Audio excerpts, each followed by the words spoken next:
سلام کاتتان باش من کامەران حاج عومەر لەگەڵ هاوکارانم لە باسی ڕۆژ ئەمڕۆ لەناو خەڵکین بە دوواداچوون دەکەین بۆ دۆخی ژیانی خەڵک سەبارەت بە درێژبوونەوەی گفتوگۆکانی حزب و لایەنە سیاسیەکان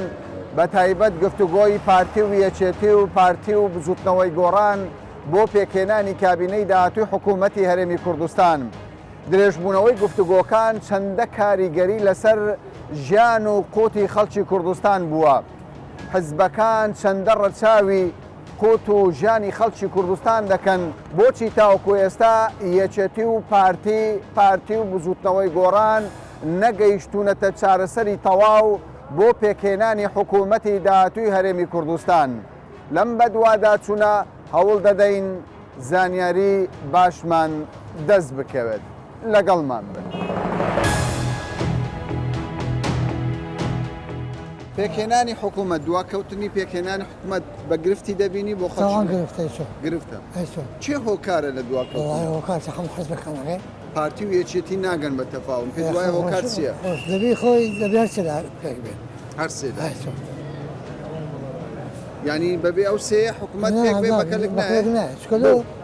ئەوە لە هەولێرە بەسەر پارتی بسەیتەوە دەستۆیمانی ئەگە گۆڵان لەگەڵی نەبزین تاقی ئاژاوە دەبێت بە حکوومەتەکەی بەنێوەچیوە دەبی باش بەڕایی تو لەسەر چ پێک نایەنەوە هەموو پۆستە لەسەر پۆستە یەکێتی دەبێت هەرسێ پێکەوە بی پارتی دەبێت جودا بی بەڵام ئەو داواکاریانە لە قازانجی خەڵکی کوردستان لە قازی خەڵکی کوردستانیە لە قازان هەموو لە خۆیتیان لۆ خۆی هەموو کورسیە دواکەوتنی پێکهێنانی حکوومەت بۆ ئێوە گرفتی دروست کردووە؟ والله زۆریش ینی گرفتی دروست کردیە چکات خەڵکەکە بەڕاستی ینی چاوەڕێی ینی پێکردانی حکوومەتە لەبەر ئەوەی ینی ئەوەی کە ئەو پلانێکە داینایە لۆ ینی بابرین لۆ خۆی دەتەسێنەوە و دوایە حکوومەت تەشکیل نەبی ئەو دوو حزبە پێکنێن ئەو حزبانە ناوخۆیان پێکنێن بەڕاستی ینی تەسیرێکی زۆریشی هەیە لەسەر بازارەکەمان بەڕاستی بازاری زێرەنگری چکە خەڵک پرۆژەی ڕاگرتی هەمووی نەگی لازێر هەتا سیارە کڕینە خانی کڕینە یعنی ژن هینانە هەمووی ڕاوەستایە هەمووش پەیوەندە بەچێ بە حکوومەتەکەەوە داواکارین بەڕاستی هەتا زووە بەلەب کرد پێکانی حکوومەت. باش ئێستا کێشە لە نێوان پارتی و یەکێتی هەیە بۆ پێکهێنانی حکوومەت تۆ ئاگاداری ئەو کێشە؟ زۆریش ئاگادارین چکە متابعاتی زۆر باش دەکەین لە سوسیال میدیا لە ڕاگەیاندنەکان بەڕاستی هیوادارین بگەنە یەک ئەگەر ینی هەلایەک بابرین لەسەر قسەی خۆی هەندێک تەنەزول کات ئەو تەنەزول کاتت پێک بێن ینی حکوومەتەکە تشکیلەوی بەس هەلایەک لەسەر قسەی خونێ دەخوارێ زیاتر ئەو ینی ئەو حکوومەتە گرفتەکە ناوێ و تاخێتر دەبی بەڕاستی داخلبوونی حکوومەتیش لە بەرژەوەندی هاوڵاتی دانیە یار چادەورەمان دوژبنە بابەک و برادا بنیشن پێک بێن و یعنی بە تەمای چنە بە پاش 27 ساری معنایە کۆبوونەوە لەسەر کۆبوونەوەی باش هەندێک جار دەگوترێت هەر خەبەرێک کاریگەری لەسەر بازار دروست دەکە ئەمە ڕاستە؟ بزە بدوێ ئێستا منەوە هەفتەکە بازار 150 فەرقیە لەگەر هەفتەکەیت کە باش خراپ بووە ئەرێوەڵا خراپ بووە ئەگەر یان دەرەنجامی کۆبنەوەکان باش نەبی خراپ دەبێت ئەرێوەڵای خەرک تەماشایوان دەکاتن بەڕاستی معنای چیە هەموو هەفتەی کۆبوونەوە لەسەر کۆبوونەوەی لەسەر پۆست و لەسەر دەسەڵاتی کاکە دەبات تەماشەش ئەو خەرکەش بکە ئەو خەرکە بە هەموو ئەچی لەگەریان ڕازیە بە برسێتی ڕازیە بەبێ مەعاشی ڕازیە بە دەربەدەری ڕازیە بە ئاوارەی ڕازی دەباوانیش تەماشەشی ئەو ملەتێ بکەن. ئێوە چ دەڵێن؟ واللهی باشترە زوو پێی بێت هەموو هەر چۆر پۆرژە باشترە. ئێوە یەک ڕێزیتان ناوێنە نێو حزبەکانی کوردستان یەک ڕێزی گرینگە خەڵکی ڕۆژهەڵاتی کوردستانیش چاوەڕێی باشوور دەکات لەوەی وەڵڵا ئێمە باس چۆڕێرە دەکەن وەکی ئێرە تشتێک نابێت ئێمە هەر دەمینن. دەزانی یەکێتی و پارتی بۆ پێک نایەن؟ وەڵای هیوادارم پێک بێت. بەس دەزانی لەسەر چی پێک نایەن؟ وەڵا هەم لەسەر پۆستش توایە. پۆستە؟ ئەی بەرژەوەندی خەڵک؟ بەرژەوەندی خەڵک ئەوەیە پێک بێن و ئەمن و ئاساش بە قەرابێ و ئەو پاربێتەوە بازارە بوزە پەسم بکرێت لەلایەن حکوومەت و ناوەند و هەرێم یعنی لە هەموو وڵاتی باشە. باشە یەکێتی دەڵێ من لە خەمی خەڵکم پارتیش دەڵێ بە هەمان شێوە بەڵام ئەوە 120 ڕۆژ تێپەڕی حکوومەت پێک ناتوە. وەڵا با ئەوەن دریان گەورە بی هەندە چێشەی ململانەی خۆیان با بەلا بێن با لە بوو هەوڵاتیە چێ سوزبارە؟ وەڵی هەموو لایە آخر هەموو لایەک ناکرێ ینی خەڵکێکێ دەڵێ من وانین حزبێکێ دەڵێ من کاکە باشترم بەخوا دەبی ئەو چند براوە دەبی ئەوی دری گەورەتر بی دەبی ئەو دری گەورەتر بی. پێکهێنانی حکوومەت بۆیەوە گرینگە زوو پێک بێ گرینگە حەز دەکەی زوو پێک ئەرێ وڵی ئەڵ دەکە زوو پێک بین ئیش و کار دەبتەوە عالم دەکەوتە سە ئیشی خۆی یعنی پڕاحی دەکەوتە هەموو وڵاتێ باشە یەکێتی و پارتی ناکۆکن پێ دوایە لەسەر چی ناکۆکن زانیاری تەیە کە لەسەر پێک نایە وڵی لەسەر هەر پێک دێ ئەو بزانە لەسەر پێک نایە ئیتر بەڕێ خەرکی پێک نەهاتنی و ئەوان لەسەر پۆستە یان بەرژەوەندی خەڵکە وڵی نازانم ئیتر لە بەرژەوەندی خەرکە کەیدی باشترە تەبانەکە حکوومەت پێک بێت ئیشەکە دەبیتەوە کاسبکار ئیشەکەی دەبی هەموو ئیشم دەبی هەموو کەس ئیشی دەبیتەوە باشە پێ دوایە بۆچی تاوەکو ئێستا 120 ڕۆژ تێپەڕیوە حکوومەت پێک ئەزە بینی خوانە پێک نایەن بزانە لەسەر چێ لەسەر بەرژەوەندی خەڵکیان بەرژەوەندی خۆیان بەرژەوەندی خوانە لەسەر بەرژەوەندی خۆیان دڵنیای دڵنیا یعنی ئەوان لەسەر بەرژەوەندی خۆیان تەبعا بەرژەوەندی خەڵکی بێستەوە خەڵکەکەوا لێنەدا متابعی هەواڵی کە گفتوگۆکان چۆن بەڕێوەدا متابع بکردی هەمووی تەبع متابعم کردی باشە بۆچی حکوومەت پێک ناتوە بۆ چوونە لەبینی خۆیان پێک نهاتینە تاالعان حزبەکان چێ و چێ مثلا پارتی وێچێتی ئەوە اجتماعات دەکەن وەنیا دائما ئەنێ چەند اجتماع بکەن 4 5 6 چەند یەکێتی و پارتی دەڵێن ئێمە لە خەمی خەڵکین بۆیە دەمانێت حکوومەتێکی باش پێک بهێنرێ پێ وایە کێشەکە ئەوەیە خەمی خەڵکە والله خەمی خەڵک نییە بینی خۆیتیان چێ خەتابارە والله ئەو دوو حزبە خەتابارە کاکە وەردستان ڕۆیە من نەفتم وەرنەگرتیە دای دوو من دارمیەوە عمریاوە 6 ساعت قۆدی شیرەکە نوع حکومەتی وەرنەگرتیە ئەوانە هەر شۆڕە قەرەمی دەکەن دانوسان مردم دەڵێ لە قازانجی خەڵکە کەنجی کۆرە بابەوە 6 ساعت ئەساسی نییە ئەو شتەیز لە قازانجی خەڵک نییە ئەوان شەڕەکەیان هەموو لە مەسلحەتی خۆیانە چیان کامە کۆبنەوە یەکیان مەسەبیان زیاتر بیتن ئەوە لە قازانجی خۆیانە هیچ لە قازانجی منە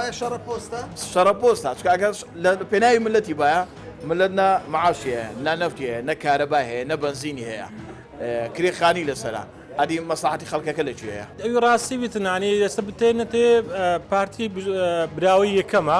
بەڵام وی لە هاتوو دەبی نازی لایەنەکان هەرگری بەخۆی خۆی احترام هەردوواشە دانێتێبی لایەنەکان گەر تەنها دوو کورسیش بینی پرسیان پێ بکرێ ڕێیان وەرگێ و بەشداری حکوومەت دەکات بەشداری حکوومەت ناوی کاتی بۆکشە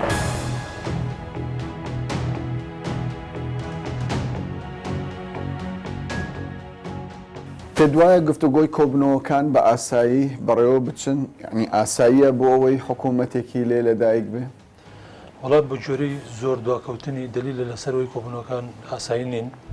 و چاوەڕانیش ناکرێت بە تێگەشتی من جارێ هەروە بە زووی حکوومەت پێک بێت لە کاتێکدا زۆر دواکەوتنی چونکە ئێمە گەر تەماشا بکەی پرۆسی هەڵبژاردن بە بەراورد بە پرۆسی هەڵبژاردننی بەغدا و ڕابردووی خۆشمان کەم و کوڕی زۆر کەمتر بوو لە جانان و لە چاوە ئەوی بەغداشەوە بێکێشە تێپەڕی و زوو دەرەنجامەکانی قوڵ کرد کەواتە پێویست بوو هەم زوو گفتوگۆ دەست پێ بکەوە و زووش حکوومەت پێک بێت ئەگەر تەماشا بکەوە نزیکە بین و لە 4 مانگ ئەمە دەلیل لە سەروی کێشەی گەورەی تر هەیە لە پشتی ئەو دیمەنانەوە کە خەڵکی بینێ باشە دەکرێت پێم بڵێ کاگعاعرب ئەو کێشانە چین وەڵا لە واقع نەمانی متمانەیە لە نێوان پارتی وێکێتی بە یەکتری نەبوونی متمانە گەورەترین گرفتە من پێم وایە چکۆم دوو هێزە دلیل لەسەرەوەی کە سقیان بە یەکتر نەماوە و هەروە بە ئاسانیش ڕەنگە متمانەی دروست نەبێتەوە تۆ گەر تەماشا بکەی لە دوای لە ڕێفراندۆم و جۆرێ لە خلاف دروست بوو لە نێوان هەندێک لە یەکێتی لەگەڵ پارتی و هەندێک یەکێتی لە نێوان یەکتر ئەس لە 16 ئۆکتۆبەرە ئیترەمە بۆ لێکدابڕانێکی گەورە لە نێوان پارتی یەکێتی تاوەکو هەڵبژاردننی 12 مایسی ئەنجومەنی نوێنەرانی عێراق و دەرەنجامەکانی ئەوە و لێکەوتەکانی لە کوردستان هیچ کۆبنەوە نێوان پارتی یەکێتی نەکراوە ئەو چەند مانگەی دوای هەڵبژاردن تاوادی سەرۆک کۆمار جۆرێک لە سقا خەریک بوو لە نێوان پارتی یەکێتی دروستە بووە و تێگەشتنێک دروست بوو بەوەی کە بەرپرسیارەتی هاوبەشیانەوەیە کە پێکەوە ئەم بەرپرسیارەتە بگرناستەوە قۆناغەکە تێپەڕێن بەڵام خلافی سەرۆک کۆمار من پێم وایە جارێککە ئاوی کردە ئاشی ناتەبایی ناوماڵی کوردستانە و تا ئەندازێکی زۆر پارتی یەکێتی لێک دوورخستوتەوە ئێستاش هەر تەداعیاتەکانی هەڵبژاردننی سەرۆک کۆمار و ئەو کێشە و ناکۆچیانەی هێشتا لە نێوان سەرۆک کۆمار و پارتی دموکراتی کوردستانە ماوەتەوە وای کردووە کە ئاستەنگ بێنێتە پێش بەڵام ئەوان دەڵێن ئێمە ئەو قۆناغەمان تێپەڕ کرد ئێستا قۆناغێکی تازە دەستی کرد ئەوە ڕەنگە قسەی میدیاوێ بەڵام قسەی پشتەوە و واقع و حقیقەت و ناوکۆبنەوەکان هێشتا کێشەکانی بەغدا و هەرێمی کوردستان بە دیاریکراوی کێشەی پارتی لەگەڵ سەرۆکایەتی کۆمار و پۆستی وەزیری داد کە پشتی یەکێتی و پارتی ڕێگرە لە وەرگرتنی ئەمانە کێشەی گەورن لە نێوان پارتی یەکێتی باش نێچیروان بارزانانی لە کۆنگرەیەکی ڕۆژنامەوانی دەباس لەوە دەکات کە هیچ کێشەیەکی ئەو توانیە لەگەڵ سەر و کۆمار پێدوانی ئەمە وا بکاتن گفتوگۆکانی داهاتوی نێوان یەکێتی و پارتی بەرەو ئاقارێکی باشتر بوو. ئەو لێ دوانەی کاک نێچیروان منیش گوێم لێ بوو تەسەورم وایە پەیوەندی بە یا وەڵامێکی پەیامێک بێ کە ڕەنگە بۆی نەردراوێ یا هەوڵ هەبێ بۆی کە لێکیان نزیک بنەوە ئەژینە لە واقعا پەیامەکە چێ نردبوو تەسەورەکەم یعنی لە نێوان یەکێتی و پارتی لە نێوان سەرۆکایەتی کۆمار و حکوومەت لە هەرێمی کوردستان بەڵام لە واقعا کێشە هەیە ئەوە نییە کە ئەیکە کێشە نییە بۆ سەرۆک کۆمار ناتوانێت سەردانی هەولێر بکات. باشە بەس کێشەکە پەیوەندی بە متمانەیە یاخود پۆستی پارێزگاری کەرکووک ئەخر کە ئەڵەم متمانە نییە لە نێوان پارتی و یەکێتی کەواتە کێشەکان بە هەڵواسراوی ئەمێننەوە تاوەکو چارەسەر نەکرێن ئەم دوو هێزە سقیان بێکتر نییە. ئەگەر پێش ڕووداوەکانی ڕابردوو بۆیە پارتی و یەکێتی وەکو ئێستا کێشیان هەبووە لەسەر پارێزگاری کەرکووک لەبەرەوەی سقە لە نێوانیان هەبوو زۆر بە ئاسانی ئەتوانێت ڕێکەوەن مەسەلمانیشتر پارێزگاردا بنن بەڵام ئێستاوەتە ناتوانن سقیان بە یەکتر نییە. باشە بەڵام دروستکردنی متمانە لە نێوان دوو حزب پێدوانیە پێویستی بە کاتێکی یەکجار زۆر بێ ینی پێویستە بۆ لە بەرژەوەندی خەڵکی کوردستان حکوومەتیش زوو پێک خۆی ئەزانی ینی بەدەرەوەی ئەمە هەڵبژاردنمان کردووە ئەمە واجبێک ینی دەبێت حکوومەت پێک بێت واقعی ناوچەکە و ئەو هەلوو مەرجێک ئێستا لە ناوچەکەی ئێمە لە ئارایە و چاوەڕانی کۆمەڵێ پێشاتی گەورە دەکرێت هاتنەوەی ئەمریکا جارێکی کە بە قورسی بۆ ناو عێراق هێنانەوەی هێزەکانی بۆ ناوچە سونیەکان لە ناو عێراق و تا ئەندازەیەک بۆ کەرکووک هەموو ئەمانە وایە خواست کە پارتی و یەکێتی دەبێت زوو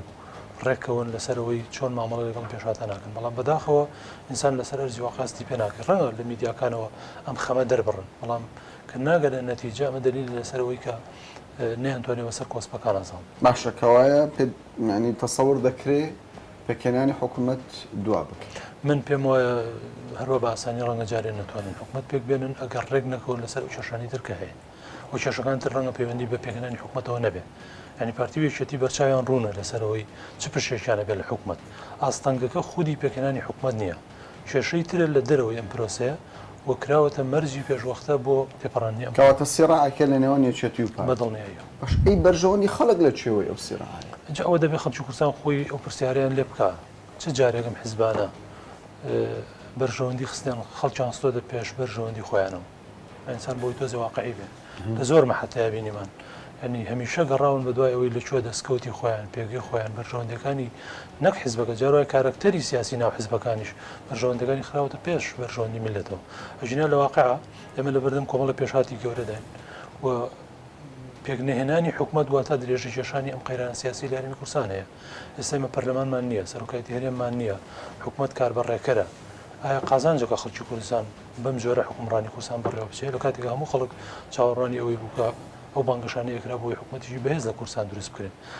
کابینێکی تازە هاتووە لەسەر حکوم لە بەغدا چاوەڕوانی ئەوە دەکرێت کە پەیوەندیەکانی لەگەڵ هەرێمی کوردستان بگاتەوە ئاستێک کە بەغدا کۆمەک بە هەرێمی کوردستان بکات بۆ بژانەوەی هەرێمی کوردستان و تێپەڕاندنی ئەو دۆخە ئاوری خراپەی کە خەڵک قوربانەکەیەتی بەڵام پێکنەهێنانی حکوومەت ڕاستەوخۆ ئاستەنگە لە بەردەم و پرۆسانی تر باشە بەدەر لە کێشە و گرفتەکانی یەکێتی و پارتی لەسەر پۆستی سەرۆک کۆمار و ساردی پەیوەندی سەرۆک کۆمار لەگەڵ هەولێر و پۆستی پارێزگار و چەند پرسێکی دیکە قسە لەسەر ئەوە دەکرێت دەگوترێت یەکێتی بەدەر لە ئیستحقاقی خۆی زیاتر داوای پۆستەکان دەکەیان خۆی زانین کە کەمەرن واقعەکەی لە کوردستانە دەبێت وەکو خۆی ببینین ئەنی ئەمە ئەوروپا نییە پرۆسی هەڵبژاردن چۆن بەڕێوەچی و هەموو لە دان بە نەتیجەکەی بڵێ گەرێمە تەماشا بکەین لە ساڵی 92 ئەم خلافە لە کوردستانە هەیە و وەک واقعەیەک بەرجەستەیە و ینی مامەڵەشمان لەگەڵ کردووە نە هەڵبژاردننی ساڵی 92 دەرەنجامەکانی هەڵبژاردن وەک خۆی قوبڵ کرا و نە هەڵبژاردنەکانی دواتریش هەمیشە ڕەچاوی ئەو کراوە کە کوردستان پێویستی بۆیە ئەم دوو هێزە پێکەوە بە هاوبەشی بیبەنەڕێ ئێستا بە جۆرە لە جۆرەکان دەرەنجامی هەڵبژاردن قوبول کراوە بەو مانایی کە هێزەکان قوبولێنە سەرۆکی هەرێم و سەرۆکی حکوومەت بۆ پارتی بێ ئەمە لەبەر دەرەنجامی هەڵبژاردنە بەڵام ناکرێت تەنها بە دەرەنجامی هەڵبژاردنیش حکوومەت بڕێوە بێت پارتی دەستی کراوە بێت دەبێت پارتی چاوی لەوە بێ بەبێ ئەو هێزانەی تر ناتوانێت کوردستان بڕێوە بێت.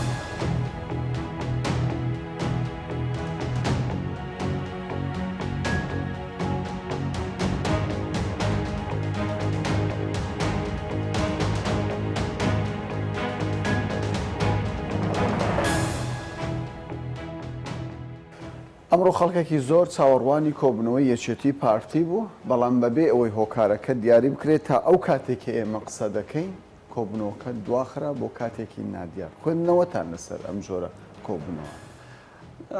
تەفاسیلی ورد من بەتابعام نەکردووە و ناشمەوەی هیچ قسەی تێدا بکەم بەڵام ئەوەی کە لەوەدا لەو دواخستن و خۆ کەنارکێشان لە کۆبنەوەکانیان لە جێبەجێکردنی بڕیارەکان لەو ماوەیەدا بۆ پێکەنانی حکوومەت ئەنجامەدە نیشانی ئەوەیە کە تا ئێستا ڕێککەوتنی واقعیانە لەسەر ئەساسی واقعی سیاسی کوردستان لە بینی یەکێتی و پارتی ئەنجام نەدراوە یان نەگەیشتە نەتیجەیەکی ڕزایەت بەخش. پێ وایە هۆکاری ناکۆکەی لە نێوان یەکێتی و پارتی بۆچی دەگەڕێتەوە ینی لەسەر پۆستەکانە کێشیان یاخود شتی دیکەی استراتیژی هەیە لە نێوان جیاوازی لە بینی یەکێتی و پارتی هەمیشە هەبووە و دوای مردنی جەنرال تەڵەبانی یەکجا زۆر بووە دوای 16 ئۆکتۆبر برینیش دروست بووە و ڕوانگای زۆر جددی لە لای پارتی بەرامبەر بەسەرکردەکانی یەکێتی دروست بووە. ئەمە واقعێکی سیاسیە. ئەگەر یەکێتی نیوەی کوردستانی لەبەر دەستدانە باەک ئەمە واقع عسکەری و ئیداریەکەیە دەکرا لە ناو پەرلەمان معاملە لەگەڵ یەکتر بکەن.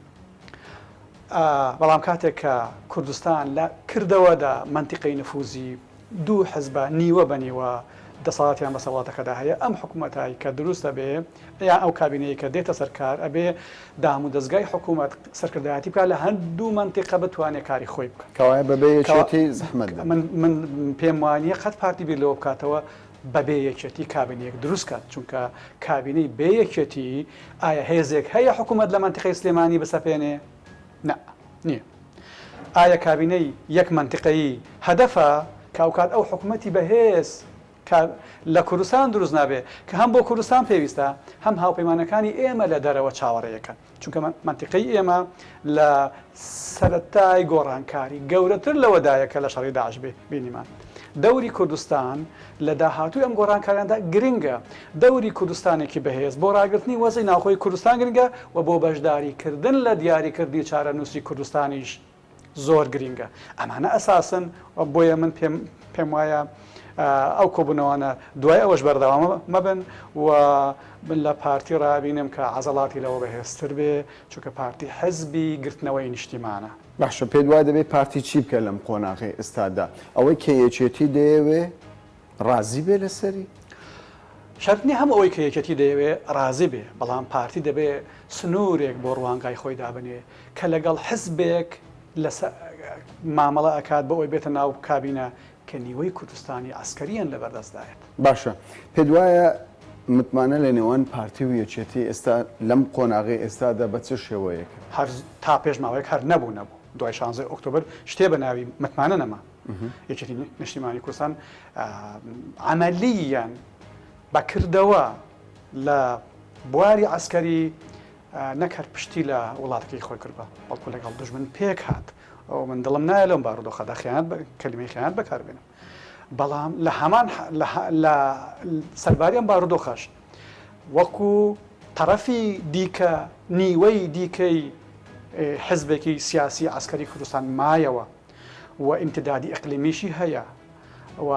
ئەمەی کە یەکێتی کردی و ئەوەی کە ئێستا ئایکە خۆتەنیا هەر بڕیاری سەرکردایەتی سیاسی نییە ئێمە هەمان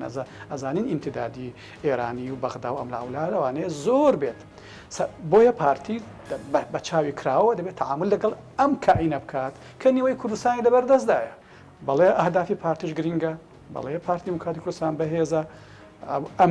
ئەم هێزە ئەبێت لە کابینە ڕەنگداتەوە پارتی لە پەرلەمان زۆرینەیە بەڵام زۆرینە و کەمینە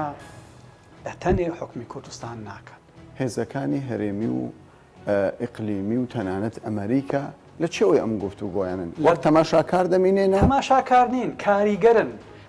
بە معنای دیکە بە کوردی کەلیمەیەکمان بڵێن تەئسیرەکەن بەڵام لە پشتەوەی دیوار. ئیرادەی یەکگرتووی کوردستان کە لە سەرکردایەتی حزبەکانی دەرەکەوەی ئێستا دەوری یەکەم دەبینێ دەوری یەکەم دەبینێت لە مانەوەی کوردستان دەوری یەکەم دەبینێت لە پاراستن یەکپارچەی کوردستان دەوری یەکەم دەبینێت لە کوردستانێک کە لە منتیقە دەور بگێڕێت دەوری دەرەوەی کوردستان بگێڕێت. ئەمڕۆ کێشەی کوردستان لە هەر چوار پارچە لەسەر مێزە لە لای ئێمە لە قۆناغی دەوڵەتی ئەمری واقعدایە لە ڕۆژاوای کوردستان و ئەبینین کۆمەلگای نێودەوڵەتی عسکەریان ئەیپارێزن هەتا بە قسەی پێدا ناکەن و ڕێگان لێگرتون کە لەگەڵ سووریا یەک نەگرنەوە کێشەی کورد هەموو ڕۆژێ لەسەر زاری سەرۆکی تورکایە ئەجا ئەیکا نایکە عقدەی خۆی یانە برینی خۆی هەیە لە قەزیەکە بەڵام کێشەکە لەسەر مێزە وەلا کوردستانی ئێران و ئەبینین دێتە پێشەوە کەواتە مەسئلەی کورد وەکو کورد بەگشتی نامەوێت زۆر بیکەمە خەون و خەیاڵێکی خۆش لە ڕۆژهڵات ناوەڕاست کێشەیەکی لەبەر چاوە حسابی استراتژی دەوڵەتانی لەساکرێت دەوری هەرێمی کوردستان لە پاراستنی خۆی بە دەرەجە یەک دووەم لە یارمەتیدانی پارچەکانی تری کوردستان سێیەم لە یاریکردنەیەکی عملی وەکو دەوڵەتی ئەمری واقع لە پەیوەندەکانی ئەقلیمی گەلێک پێویستە بەهێزبوونی کوردستان پێویستە کەواتە باری کابینەی دادێ بارێکی قورسی نیشتیمانی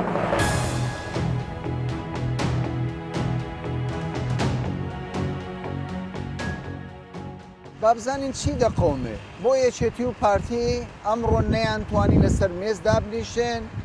و دوای 120 ڕۆژ ناتوانن ڕێک بکەون لەسەر پێکێنانی حکوومەت ڕوانینی هەردوو حزب لەگەڵ ڕێز و حرمەتم بۆ خەبات و تێکۆشانیان بۆ مێژووی خەباتیان ڕوانینی هەردوو حزب بۆ حکومەت ڕوانینێکی لە شوێنی خۆی نییە ڕوانینێکی حزبیانەی بەرتەسکە حزب جیاوازە حکومەت جیاوازە تۆ ئاساییە لە ناو بارەگاکانی خۆت لە چوارچەوەی پێڕۆ و پرۆگرام و بەرنامەی خۆت حزباتی خۆت بکە من بۆ خۆشم بەشی زۆری تەمەنم حزبی بوویمە بەڵام ڕوانینی ئەو دوو حزبە بە ڕێزە بۆ مەسەلەی حکومەت پێیان وایە کە سەیری حکومەت دەکەن سەیری حزبەکەی خۆیان دەکەن لەگەڵ ڕێز و حرمەتم بۆیان بۆیە مەبەستەوەیە ئەولەویەت بۆ بەرژەوەندی حزبەکەیانە کە سەیری حکومەت دەکەیت دەبێت لە بیرت نەچێ حکومەت بارەگای تۆ نییە حزب نییە تۆ ئازادی وەکو کارکتەرێک بڕۆی ناو حکومەت هەر پۆستێک وەربگری بەڵام دەبێت لەوێ بە پێی کارنامەی حکومەت کار بکەیت نەک ئیعاز لە حزبەوە وەربگری ئەمە بۆ پەرلەمانیش هەڕاستە دوو قسەکردن لەسەر دواخستنی دروستکردنی حکومەت من پێم وایە بەڕاستی گەیشتە سنوورێک گەیشتە ئاستێک کە ئاراستەیەکدا بڕوا کە هیچ جۆرە نرخ و بەهایەک بۆ مەسەلەی هەڵبژاردن نەمێنێ فەرامۆشکردنی دەنگی خەڵک فەرامۆشکردنی داواکاری خەڵک پێدوانیە زەرێکی زۆری بۆ یەکێتی و پارتی دەبێت یاخود یەکێتی و پارتی لەو پێگەیەدان داواکاری خەڵک پشتگوێ بخەن من پێم وایە دواخستنی زیاتر لەوەی سەرۆکاتی پەرلەمان و ینی دامەزراندنی بابنە ڕێخستنی پەرلەمان لە ڕووی ئیداری دواخستنی زیاتر لەوەی پێکردنهێنانی حکوومەت کابینە نوێ حکوومەت ڕێز نەگرتنە لە ئیرادەی خەڵکو و لە پرۆسی هەڵبژاردن و لە دەنگدان دوو لەبەر ئەو دوو حزبی کاریگەرن لەسەر گۆڕەپانی سیاسی وە زۆرینەی دەنجان هێناوە یەکەم دەنگ و دووەم دەنجان هێناوە هەر جۆرە ئیزابیاتێکی و سلبیاتێکی ئەوان کاریگەری دەبێت لەسەر کۆمەلگا ئەگەر ئەوان ئاوا بیر بکەنەوە بەم شێوەیە مامەڵە لەگەڵ خۆناغی دوای هەڵبژاردن بکەن من لەوە دەترسم هەڵبژاردن نرخی نەمێنێ ئێمە بینیمان ئەو جارێکا کامەران ڕێژەی بەشداربوونی خەڵک ڕێژەیەکی زۆر خراپ بوو ئەمە دەلالە لەسی دەکێت میدیای حزبەکان میدیای سێبەر تۆڕی کۆمەڵایەتی سەر بە حزبی لایەنە سیاسیەکان بە زۆرێک باسی ململانەی سیاسیان وا لێ کرد پەلاماری پرۆسی هەڵبژاردنیان باشە ئێستا پارتی چی بکە باشە پارتی دەڵێ من براوم دەتوانم بەبێ حزبەکانیش لەگەڵ پێکاتەکان حکوومەت پێک بێنم خۆی هەندێک مەسائیدی یاسایی هەیە بۆی هەیە پارتی بتوانێت ئەوە بکە بەڵام دۆخی سیاسی هەرێمی کوردستان و ئەو زمینە واقعەکەوا هەیە ئەوەی کە لەسەر زمینی واقعدا هەیە من پێم بەبێ ئەو دوو حیزبە بەبێ پارتیەکێتی پێکەینانی حکوومەت ڕەنگە تۆ بڕگەیەکی یاسایی بدۆزیەوە بەپێی کارنامە یاساکانی هەڵبژاردن بەڵام کە هاتی بۆ سەر زمینی واقع ئەو کابینەیە کە دروستی دەکەی ئەگەر ئەو دوو حزبیتیانەبی چکە دۆخی سیاسی بە جۆرێک بیناکراوە لە هەرێمی کوردستان ئەوەیە یان واقعەکە جیاواز هەیە باشە ئەگەر دوو هێزی جیاوازە بوو لە هەرێمی کوردستان ئاعتیباری دەرەنجامی هەڵبژاردن نەما ئەی هەڵبژاردن بۆچی بکرێت من لەوە دەترسم دیموکراسیەت نرخی نەمێنێ من لەوەی دەترسم هەڵبژاردن نرخی نەمێنێ من لەوە دەترسم سپینێ گەلی کوردستان بگاتە قەناعەتێک بەشداری هەڵبژاردن بکاونەکە وەکو یەکە